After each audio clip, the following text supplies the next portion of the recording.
The asteroid mining station Omega-7 hummed with the constant drone of extraction machinery. Marcus Chen wiped sweat from his brow as he descended into the abandoned lower decks. His salvage scanner beeping softly in the dim emergency lighting. 3 days had passed since the prisoner exchange, and most workers avoided these levels now. The air grew colder as Marcus ventured deeper. His breath formed small clouds in the recycled atmosphere. These sections had been sealed off after the alien prisoners were transferred, but valuable equipment might still remain. Every piece of salvageable tech meant credits in his account. His scanner suddenly screamed to life. Not metal this time, but something else entirely. Something organic. Marcus followed the signal through a maze of forgotten corridors, until he reached a sealed containment unit. The heavy door stood slightly ajar, frost coating its edges. Inside, curled in the corner like a discarded doll, lay a figure he had never seen before. She was small, perhaps 5 feet tall, with pale blue skin that seemed to shimmer in the low light. Long silver hair cascaded around her shoulders, and delicate features suggested intelligence behind closed eyes. Her clothing was torn and stained. She shivered despite appearing unconscious. Marcus had seen many alien species during his years on the station, but none like her. She seemed almost ethereal, too beautiful and fragile for this harsh place. The prisoner manifest had listed only the usual species. Nothing about someone like her. He knelt beside her, checking for signs of life. Her pulse was weak, but steady, and her breathing shallow. Frost had formed on her exposed skin, and her lips had taken on a dangerous blue tint. Without immediate medical attention, she would die within hours. Marcus looked around the empty containment unit. No food, no water, no heating source. They had simply left her here to freeze. The thought made his stomach turn. Whatever crime she might have committed, this was no way to treat any living being. He made his decision quickly. Removing his thermal jacket, Marcus wrapped it around her slight frame and lifted her carefully into his arms. She weighed almost nothing, like holding a bird with hollow bones. Her head lolled against his chest, and he could feel her weak breath against his neck. The journey back to his quarters seemed endless. Every step echoed in the empty corridors, and Marcus found himself constantly checking over his shoulder. Harboring an escaped prisoner could mean exile or worse. But leaving her to die was not an option he could live with. His small apartment in the workers' section was warm and welcoming after the cold lower decks. Marcus laid her gently on his bed, pulling every blanket he owned over her still form. He prepared warm broth and waited, hoping she would survive the night, as he watched her sleep. Marcus wondered what had brought this mysterious being to their remote station, and why she had been abandoned so cruelly. First contact, dawn, came slowly to Omega-7, marked only by the shift change bells echoing through the station corridors. Marcus had spent the night in his chair, watching over his unexpected guest. Her color had improved from the dangerous blue to a healthier pale silver, and her breathing had deepened. When she finally stirred, her eyes opened to reveal irises of the deepest violet Marcus had ever seen. For a moment, they stared at each other in complete silence. Then she bolted upright, pressing herself against the wall with surprising speed. She spoke rapidly in a musical language that sounded like wind chimes in a gentle breeze. Her voice carried notes of panic and confusion. Marcus raised his hands slowly, showing empty palms. "Easy there," he said softly. "You're safe. I'm not going to hurt you." She tilted her head at his words, violet eyes studying his face intently. When she spoke again, it was in broken but recognizable standard. "You, ... Not like others," she whispered, her accent turning familiar words into something almost poetic. "Why you help?" Marcus moved carefully to the small kitchen area, keeping his movements slow and non-threatening. "Because you needed help. That's what humans do." A sound escaped her that might have been laughter, but held no humor. Humans take. Humans hurt. Humans leave behind. "Some do," Marcus admitted, pouring warm broth into a cup. "But not all of us." He offered her the cup, sitting carefully on the edge of the bed. She accepted it with trembling hands, inhaling the steam before taking a tentative sip. The warmth seemed to bring strength back to her features. "I am called Zara," she said after several moments of silence. "Marcus," he replied. "What happened to you down there?" Zara's expression darkened. "My people made bargain with your military. Information for safe passage to neutral territory. But when exchange happened, they said I'm not part of deal. They took others, left me to freeze." The cruelty of it made Marcus's jaw clench. "That's not right. Deals should include everyone. Your people not see me as person," Zara said quietly. "They see weapon, tool, something to discard when no longer useful." Marcus studied her delicate features, trying to imagine what could make military officials treat anyone so callously. "What makes you different from the others?" Zara's fingers tightened around the cup. "I carry memories my people died to protect. Secrets that could save worlds or destroy them. Your military wanted information, but when they learned cost of extracting it from my mind, they decided I'd not worth the risk." The weight of her words settled between them. Marcus realized he was harboring someone far more significant than a simple prisoner. Yet looking at her exhausted face, her gratitude for simple kindness, he felt only protective instincts. "Well," Marcus said finally, "you're worth it to me." For the first time since awakening, Zara smiled. It transformed her entire face, making her seem younger and infinitely more beautiful. "You strange human, Marcus Chen." 3 days passed in careful routine. Marcus brought meals and medical supplies while Zara recovered her strength. They spoke in whispers, sharing stories of their worlds. Marcus learned that Zara's people, the Veltari, had been peaceful scholars who possessed an ancient archive of galactic history. "My planet was beautiful," Zara said one evening, her violet eyes distant with memory. "Crystal cities that sang in the wind, libraries that stretched to the clouds. We were keepers of knowledge, guardians of wisdom collected over millennia." Marcus sat beside her on the small couch, close enough to feel the warmth radiating from her unique physiology. "What happened to them?" "The Dominion came," she said simply. "They wanted our archives, specifically information about the Void engines, ancient weapons that could tear holes in space itself, destroying entire star systems. My people refused to share such dangerous knowledge." The implications sent chills down Marcus's spine. Weapons that could destroy solar systems. Zara nodded gravely. "The last of my kind died protecting those secrets.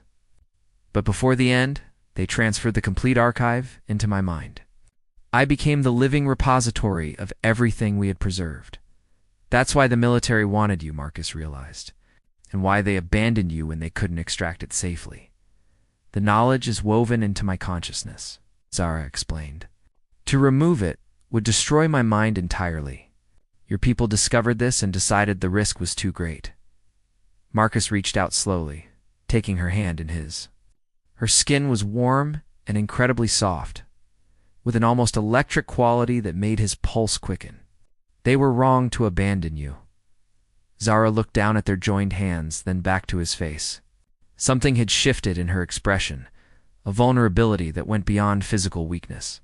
"You could have turned me in for reward. Why do you risk everything for stranger?" "Because you're not a stranger anymore," Marcus said honestly. "And because what they did to you was wrong." She moved closer until he could see flecks of silver in her violet eyes. "Your kindness is a dangerous thing, Marcus Chen. It makes me want to trust again. Maybe trust isn't always dangerous," he whispered. The space between them seemed to shrink. Marcus felt drawn to her in ways that went beyond simple attraction. There was something about Zara that called to the deepest parts of his soul, making him want to protect and cherish her. Zara's free hand rose to touch his cheek, her fingers tracing the line of his jaw with wonder. "You feel it too," she breathed. "This connection between us." Before Marcus could respond, the door chimed urgently. They sprang apart as his workstation screen flashed with an incoming message. Station security was conducting sweeps of all residential quarters, searching for unauthorized occupants. "They know," Zara whispered, fear creeping back into her voice. Marcus's mind raced. Discovery would mean imprisonment for both of them, or worse. But But looking at Zara's frightened face, he knew there was only one choice to make.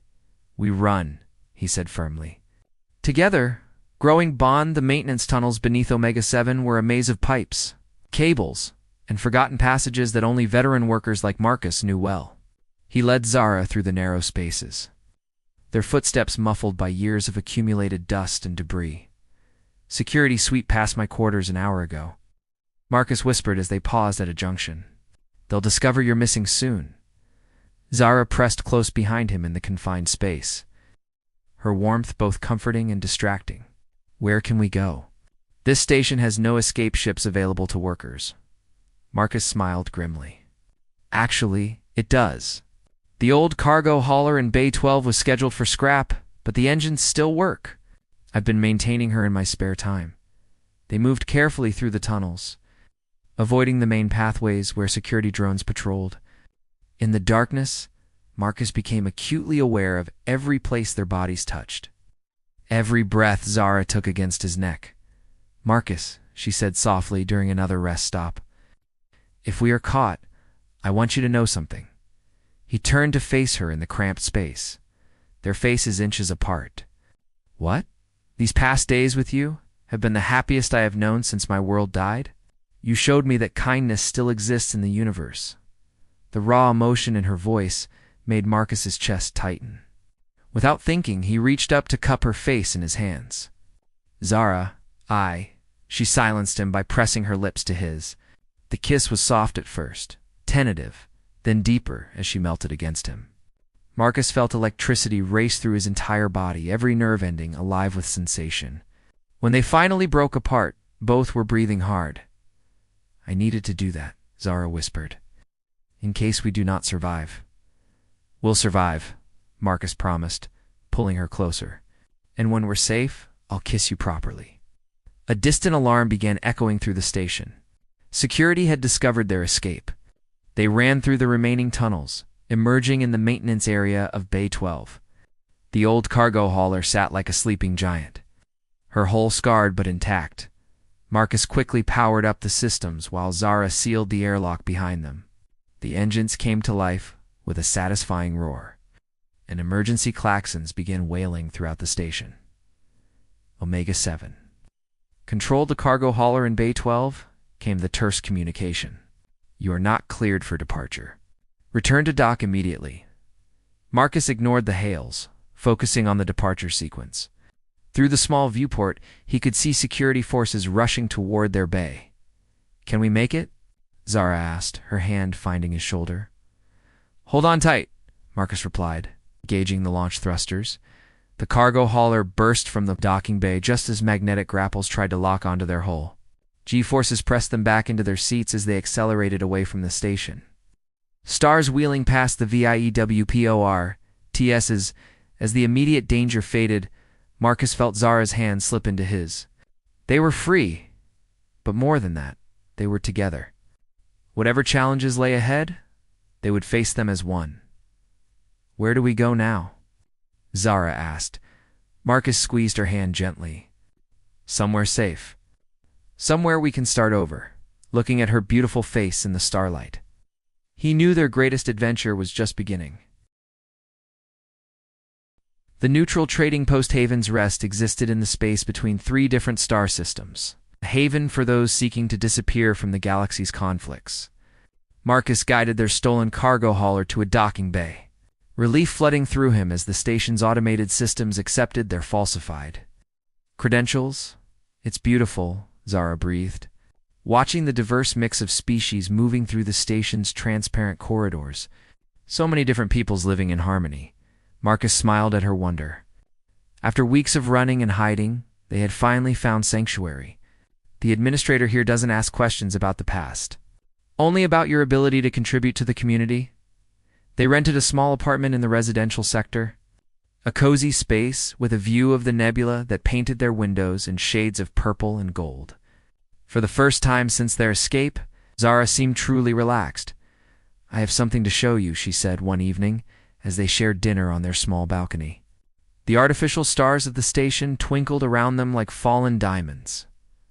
Zara closed her eyes and touched her temples. Suddenly the air above their table shimmered, and three-dimensional images began forming. Star charts, technical diagrams, flowing script in languages Marcus didn't recognize. "The Veltari archive," she whispered. "Every piece of knowledge my people died to protect." Marcus watched in amazement as the holographic data swirled around them.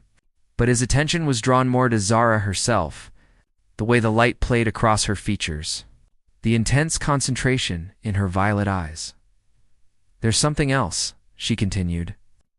"The image is shifting to show defensive technologies, peaceful applications of advanced science.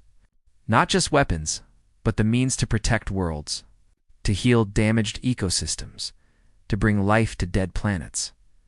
Your people were remarkable," Marcus said softly. "They were," Zara agreed, the images fading as she opened her eyes. "But they're gone. I'm the only one left to decide how this knowledge should be used." Marcus took her hands across the small table. "What do you want to do?" Zara looked out at the nebula, then back to him. "I want to help people. Use what I know to make the galaxy better, safer. But I want to do it with you." The next morning, they met with Haven's Rest administrators. Marcus's engineering skills and Zara's vast knowledge made them valuable assets. Soon, they were working together, developing new technologies for peaceful purposes. Sharing the Veltari wisdom with those who would use it responsibly, months passed in contentment. Their professional partnership had deepened into something beautiful and profound. Zara bloomed in the safety of their new home, her smile becoming more frequent, her laughter filling their apartment like music. One night, as they lay together watching the stars through their bedroom window, Zara turned to Marcus with a look of complete trust and love. "I never thought I could be happy again," she whispered, tracing patterns on his chest with her fingertips. "My people had a saying, 'Love is the force that builds worlds.' I understand it now." Marcus pulled her closer, marveling at how perfectly she'd fit against him. "We're building something new here, aren't we?" "Yes," Zara replied, pressing a gentle kiss to his throat. "A future neither of us could have imagined alone, outside their window." The nebula pulsed with ancient light, bearing witness to their love and the hope they had created together. The last keeper of Veltari wisdom had found her guardian, and the lonely human had discovered his purpose. They had saved each other, and in doing so, gained the power to save others.